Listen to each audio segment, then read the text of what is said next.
Bom, outro ponto importante agora é a abertura política, ou seja, a finalização, a conclusão, né, desses regimes. Caso, basicamente, como os três regimes, no contexto externo, né, o declínio da Guerra Fria. Então, no contexto externo, foi justamente essa Guerra Fria que possibilitou a implantação desses regimes. Nesse momento, a Guerra Fria, década de 80, ela já está se esgotando, ela já está declinando. Então, a questão política da rivalidade entre socialismo e entre capitalismo, ela está perdendo um pouco a sua força. Isso faz com que, em contrapartida, também esses regimes autoritários aqui na América Latina, eles comecem também a perder um pouco de força. No plano interno, haverá o desgaste desses próprios regimes, né? Eles vão gradativamente se desgastando. Agora, no plano particular, né, no aspecto particular a cada regime, o que é que vai dar, né, vamos dizer assim, vai marcar esse processo de abertura?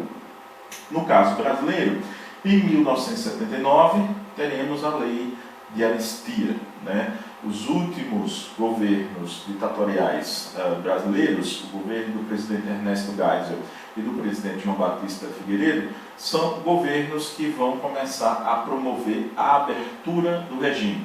Abertura esta que foi chamada por eles de abertura lenta, gradual e segura, né? Ou seja, devagar, gradativamente e seguro. Mas seguro para quem? É isso que vamos observar daqui a pouco.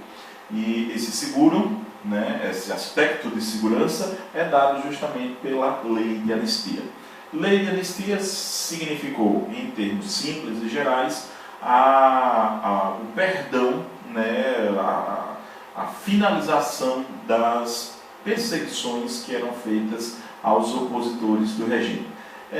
Para a gente usar uma expressão popular, a gente costuma dizer que a lei de anistia é uma lei para, né, perdoar aqueles que foram torturados e perdoar, né, aqueles que torturaram, né? Então, significa dizer na prática que a lei de anistia ela é justamente esse ponto de segurança que, né, os militares brasileiros eles implantaram nesse processo de abertura.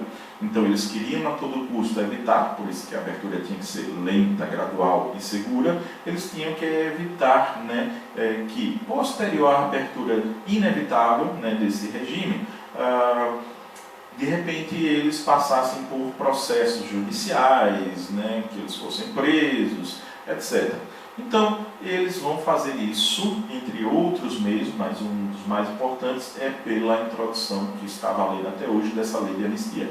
Então, a partir dela, os indivíduos que foram opositores do regime, né, tinham seus nomes tirados de rol de réus, eram liberados, né, das cadeias de processos e, em contrapartida, os, né, militares não seriam responsabilizados, né, pelos crimes cometidos, né, torturas, assassinatos, ocultações de cadáver, por exemplo, dos casos mais graves, né, ocorridos durante esse regime. Bom, o caso, né, do Chile, a gente trabalhar, é bastante parecido e até um pouco mais drástico do que o brasileiro, porque o Chile também já estava sofrendo, a ditadura Pinochet já estava sofrendo sérios desgastes, e em 1988 o Pinochet faz um plebiscito à nação. Ele tinha ainda um mandato que deveria e durou até, né, 1990, né, portanto 2 anos depois, mas esse mandato, né, o senhor Pinochet, é claro, tinha intenções de prolongá-lo pelo maior tempo possível.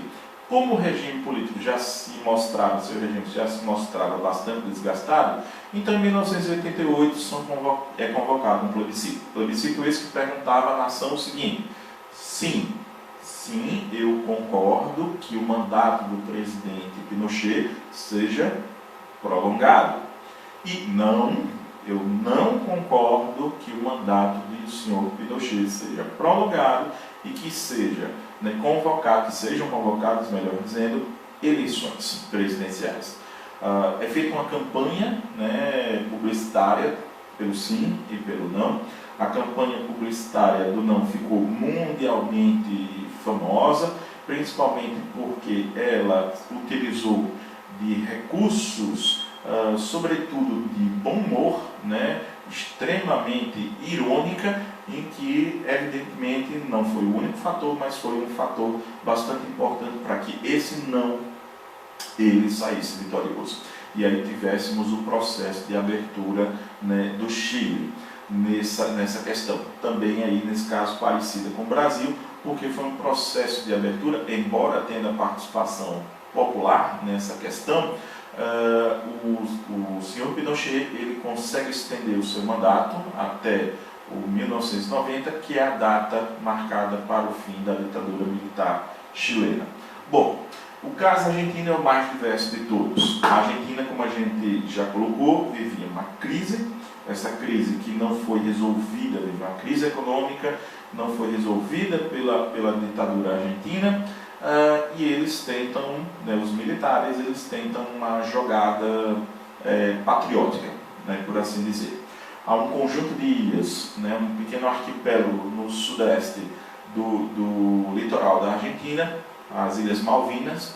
Esse conjunto de ilhas, esse arquipélago, desde 1830 aproximadamente, tinha sido literalmente tomado pelos ingleses, tanto é que os ingleses não chamam de Ilhas Malvinas, eles chamam de Ilhas Falkland, e até o presente momento pertence, né, território oficialmente britânico, né?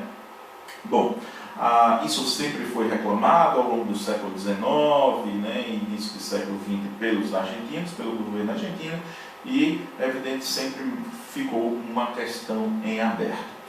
Em 1982, para desviar, vamos dizer assim, as oposições, as críticas ao regime argentino, os militares argentinos, eles resolvem invadir as Ilhas Malvinas, ou seja, iniciar um processo de guerra contra os ingleses e criar um espetáculo, vamos dizer assim, de patriotismo ufanista, né, ou seja, sem crítica, e puxar a atenção, desviar a atenção, né, do cidadão argentino dos graves problemas que o regime passava. Bom, essa guerra ela vai somente agravar ainda mais, porque em alguns poucos meses, 2 meses mais ou menos de combate, a Inglaterra ela vence o conflito, né? A derrota dos argentinos é uma derrota vergonhosa, e aí vão se somar, né, para o regime argentino vai se somar, né, tanto as contradições que o regime já estava mais fortemente vivenciando, com, né, essa vergonha, né, com essa derrota, né, na Guerra das Malvinas. Então isso faz com que o regime ele caia mais fortemente, e ao contrário de Brasil e Chile, ele cai, né, ele literalmente cai, sem que os militares argentinos tenham meios, possibilidades de criar proteções, né, de criar meios de se proteger de futuros processos, né, contra os representantes desses regimes. Por fim, o último ponto, que são os processos judiciais. Essa questão dos processos judiciais vai estar muito intimamente ligada à forma como ocorreram as aberturas políticas vistas no ponto anterior. Então, os processos judiciais dependem, né, especificamente dessa questão. No caso do Brasil, houve a lei de anistia, em que os militares brasileiros, como eu disse, foram preparando, né, essa saída deles de cena. O caso do Chile também é semelhante, que apesar de haver uma manifestação da população, em que essa manifestação ela provoca o encerramento, através do plebiscito, o encerramento do regime do Pinochet, mas há uma preparação para isso, há o tempo, né, necessário para haver uma preparação para a saída desses militares. O caso argentino não. O caso argentino, como nós observamos, houve o processo da Guerra das Malvinas, né, que foi uma tentativa de desviar a atenção da população às questões, né, às contradições que o regime vivenciava, e essa tentativa foi um fracasso enorme. Então a gente tem que observar o seguinte: no caso brasileiro, houve tentativas de responsabilização criminal, judicial, dos envolvidos no regime, mas essas tentativas, infelizmente, até o presente momento não obtiveram sucesso. Mais recentemente, em 2012, foi criada a chamada Comissão da Verdade pela presidente Dilma Rousseff. Essa Comissão da Verdade com a função de apurar, né, as responsabilidades, as questões envolvendo a ditadura militar e os agentes os agentes da ditadura militar, né, aqui no Brasil. Bom, essa é uma questão importante. A Comissão da Verdade ainda está em meio aos seus trabalhos, mas existe um forte ceticismo, né, a respeito, né, da possibilidade, de fato, de ocorrerem posteriormente processos judiciais, responsabilizações judiciais, né, aos envolvidos em torturas, né, em assassinatos, por exemplo. No caso do Chile, também foi semelhante, até o caso bem mais drástico nesse aspecto que o brasileiro, porque o principal agente, né, do regime chileno, que foi o senhor Augusto Pinochet, o general-presidente Augusto Pinochet, posterior, né, ao 1990, quando ele deixa literalmente o poder, mas ele deixa de forma, ele não deixa necessariamente de uma forma, como é que a gente pode dizer, ele não deixa sem garantias, né? Então ele vai receber, né, ele vai conseguir ter o status de, mesmo posterior ao fim do seu regime, ter o status de ser o comandante em chefe das Forças Armadas, né, chilenas, e de ser senador vitalício da República Chilena. Então, isso faz com que ele fique literalmente blindado, né, a possibilidade de responsabilizações judiciais, de processos judiciais. São feitas tentativas, mas todas as tentativas não foram bem sucedidas. Ao final da vida, já bastante velho e doente, o Augusto Pinochet, ele, né, abdicou de seus privilégios de comandante em chefe das Forças Armadas e de senador vitalício. Mas, né, ele, como já estava em uma condição de idade muito avançada e adoentado, aquelas questões daquelas chamadas razões humanitárias fez com que ele, entre outros aspectos, é claro, né, ele ainda tinha forte influência política, sua personalidade, ele não fosse processado. O caso argentino, aí nesse caso, ele é bastante diverso. As contradições do regime, a participação na Guerra das Malvinas, né, a participação que resultou num fracasso tremendo das Forças Armadas argentinas. Isso permite que a população argentina, suas instituições, especialmente o judiciário, julguem, né, vários envolvidos, né, no regime autoritário argentino.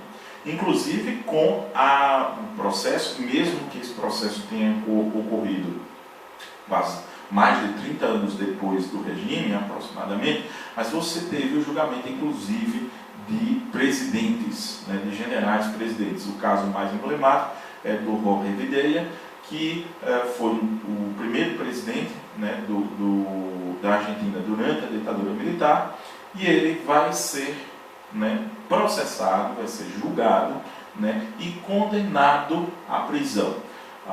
O final de sua vida, né, foi em prisão domiciliar, também por aquela questão de razões humanitárias.